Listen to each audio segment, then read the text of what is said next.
Well, welcome to another 4-Minute Friday. This is where I take a few minutes out to answer some of your fishing related questions. We've got some great topics again tonight. The first one is asking the question, do we ever use braid for when we're targeting carp at long range? We also take a look at when you're feeder fishing, how do we make the right choice of tip? And a question that's a little bit more specific, but I think it's a very, very valued one, and that is how early or how late do you decide to chop your worms before fishing? Now, the first topic that we've been asked about tonight is, do we ever use braid for targeting carp at range? In a nutshell, I don't really know anybody, certainly any match angler or pleasure angler, that will use braid for targeting carp at range. We generally find that braid is a little bit, because there isn't any stretch in it, braid it's not very nice for playing carp on, usually on match tackle.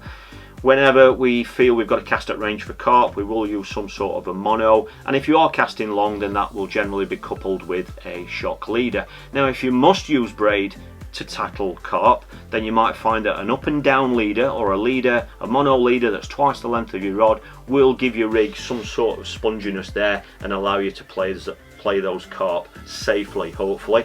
However, if you've still got to go at long range to catch carp, then all we do is scale down our reel line diameter. Now, for me, I love 6 pound. It's the Matrix 6 pound Horizon mono, and when I say 6 pound, it is a 6 pound breaking strain. However, it is a lower diameter 6 pound line than some brands out there, some other branded lines. So the 6 pound that I use is 0.18 in diameter, which is quite low diameter for a 6 pound line. But you may even find that you could even go down to 4 pound line. I know people that go down to a 4 pound reel line, but then they've got a nice strong 8 or 10 pound shot leader on there to help them punch that feeder out there. But obviously, with only having a 4 pound reel line, it just means because that's lower diameter, it helps them achieve that range.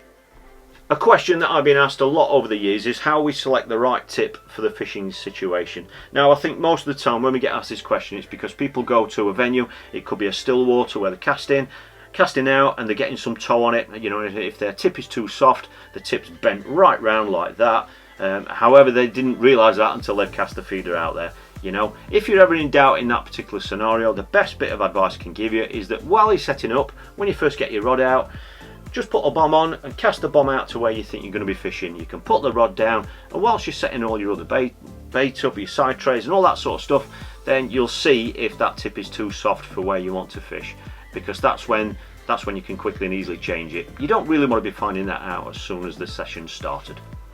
This is a great question because it's something that I have literally changed over the last probably 3 years, and that is, if you're going to be using chop worm, if you're targeting bream, for example, or you're going to be putting worms through, do you do one chop at the start before the session or before the match, and then that'll do you for the full session, or do you chop as you go?